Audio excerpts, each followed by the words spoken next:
As the U.S. doubles down on fossil fuels and rolls back climate policies, the fight for the future of climate tech is on.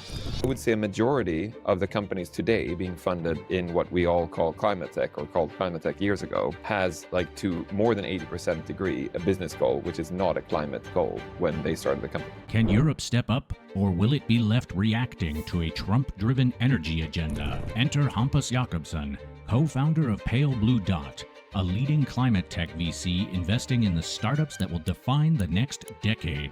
A serial founder turned investor, he's on the front lines of Europe's push to lead in climate innovation. With capital, policy, and geopolitics in flux, the stakes couldn't be higher. Will climate tech thrive or struggle to survive? I love it that I got to talk about this orange clown, which is a topic that I blocked from Twitter and other forums to make sure that my mental health stays fairly well. So then when these people are like, do you want to talk about him? I had to Google and figure out who he is and why he's such a bad thing for the planet. I'm kidding. No, I think that the thing is we all know about what Trump is now redefining climate, and we should dig more oil and all the things like that. But we also know that Europe has pulled back a lot of the regulation the last 6 months, that I think some people are saying Europe is a leader of regulation. Now we're apparently not. And I'm going to talk a bit more about that. But the thing is, I'm actually trying to avoid a bit of talking about Trump. Because I think, I don't know how about you feel, but I'm a pre-seed investor. I feel like when you're investing in a startup, you're kind of like trying to throw a rock into space, and you just hope to get it outside the Earth's gravity field and far away enough. And of course, the founders, that does most of the work, but everyone here in the room, we're trying. We're giving them some of the velocity to get out. But the thing which I think is fascinating about this is the fact that, like some of you here, that we've talked for many years about climate investing, some of you would ask, if you're trying to figure out gravity, why would you support a pole vaulter on Jupiter when you can do it in AI, also known as the moon, where the gravity is just lower, you just raise bigger rounds and bigger exits, right? And I think one of the reasons for me is when we started fundraising this, we had this insane experience in 2019. So 2019, we go out and talk to LPs about raising Pale Blue Dot. And essentially, the LP community is split into essentially 3 halves. We have the third part, which says, I'm not sure that climate change is real. They came from one part of the world, a lot of them. And we had another group who said, yes, absolutely. I mean, we believe in climate change, but I'm not sure it's going to give essential good returns, right? And we had a third part who said, take my money. And it was very interesting to see it, and why the people who backed us back in 2019, 2020, why they did it. And they did it for the same reason that we started the fund, and that is that we believe in expected value. I think as most of us do. The thing with expected value is its probability multiplied by outcome. And the thing about climate change is, I don't know how many of you skeptics are left here, but it feels like the probabilities are going up quite drastically, and we're sensing it. I mean, I was in London, and I love biking in London. I was in London Monday and biked to stuff. I don't know how many of you were hit by the crazy rain. It was one of those things where my weather app said, no rain, and then it came. And I'm not saying, oh, that rain was climate change, but I mean, I was also in Valencia in November for the Impact Week. Yeah, that was climate change for real. So the probability is going up, but also as we see, the outcomes are getting up quite a lot. So it's really strange as investors that we're saying, I wonder if the returns in climate. But I also get it, because as much as I want to avoid talking about Trump, I will talk about him, but I will talk about the other thing that actually messed up climate tech investing quite a lot. And the thing that messed it up was the fact that there was, I don't know how many of you experienced this balloon of the market in 2019, 2020, 2021, 2022, when just the water had turned into mercury. Investors could invest in a rock and it still floated and everything was great. That was when all these climate tech funds came along, right? At the same time as all these climate tech funds, who maybe not all of them had done a lot of investments before, were just saying, look, it floats, it's great. And secondly, what happened when they did it is they said, look at Greta Thunberg. She's saying, we cannot do this. The planet will be a disaster. You've taken me out of school. I mean, what teenager doesn't want to leave school? But she didn't. So I think all of us believed that humans will do what they ought to do, which is, I think, I don't know if you met people, but that's not what people do. People think, as one of some smart Americans said, people think how they can get paid, made, laid. And on that list, climate change is not a great thing on that list. So the headache is, as much as it is about Trump, it is that hype. It is that insane hype that happened to the climate tech world, which if I was an LP, I would also be skeptic about some of the things. But at the same time, I also believe that what we see is that the complete operative system of society will be rewritten.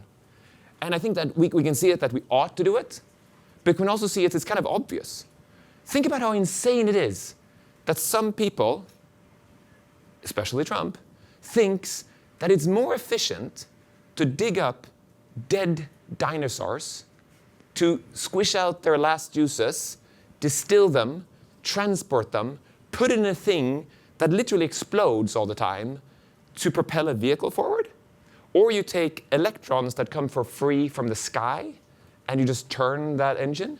Like, it just feels insane to think that we're more efficient to use fossil fuels. And I think again and again and again, like every time somebody says the word circularity, I always feel like I kind of want to roll my eyes because I feel like, oh, it sounds so sweet and we ought to do it. But when I listen to a business, like just like a lot of the aerospace businesses, they shed tons of titanium. And when we go out on their scrapyards, their piles of titanium is next to their cigarette butts. This is an expensive material. So you feel like, why are you not sorting it and structuring it? Yeah, you know, there wasn't a big need 10, 20 years ago when these companies were founded, or 50 years ago. Now there is. So the crazy thing about a lot of these climate things is that they're my favorite kind of company. Like when a lot of people like today and like yesterday was another event, people ask me, what do you invest in? I don't want to say climate. I actually want to say, Pale Blue Dot invest in stuff that are not dumb. That's our favorite company. If you listen to how people produce steel today, it is so dumb. You just can't believe how dumb it is.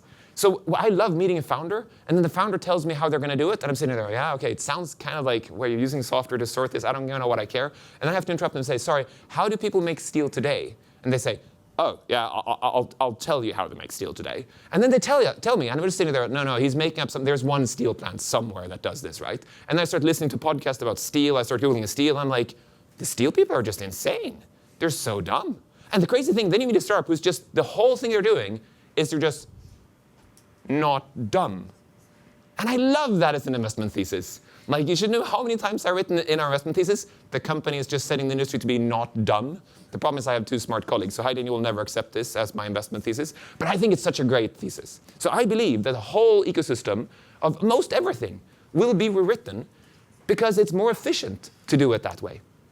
And the thing is, tell me that transporting things with EVs isn't better. Tell me that, think about the crazy thing that, like a lot of climate investors are super hyped about fission and fusion, and so am I. My dad is a nuclear scientist. I was like brought up by a person who says that, do you know, in my dad's voice it would be, do you know that something, how to tell if something is a science?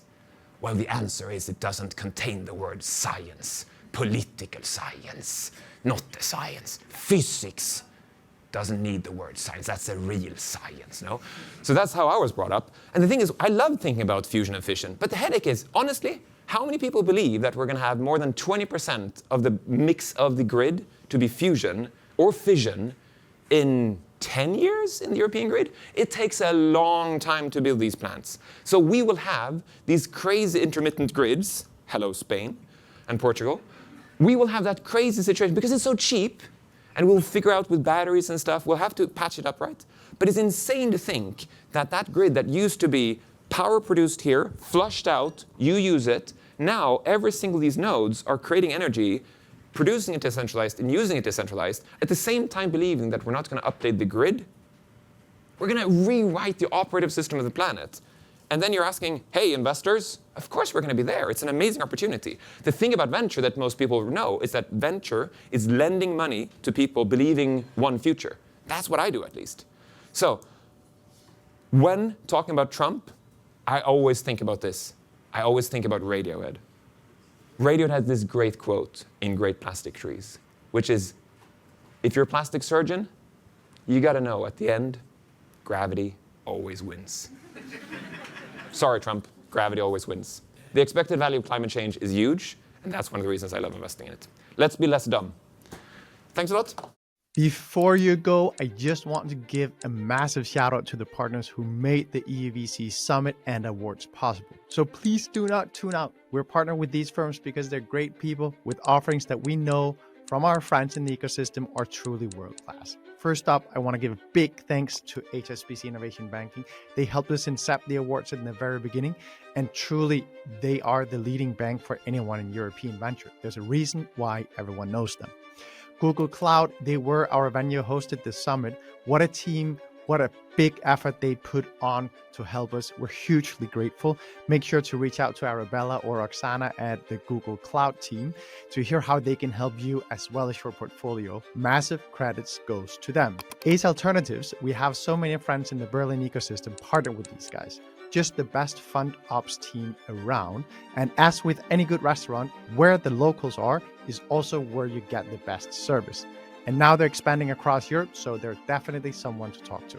Hainspoon, they're longtime partners of ours in both our own legal work. They're great supporters of us here at EUVC, and I definitely think that they are one of the go-to legal teams to have in your corner. CW Communications, our dear friends who helped us secure CNBC, Bloomberg, Financial Times, and many more for the summit. It's a joy working with Dan and Kathy and the team. Fundcraft, digital native, full suite, Lux headquartered, and a great partner as you grow your firm out of Luxembourg. Definitely a fund admin to consider in your stack.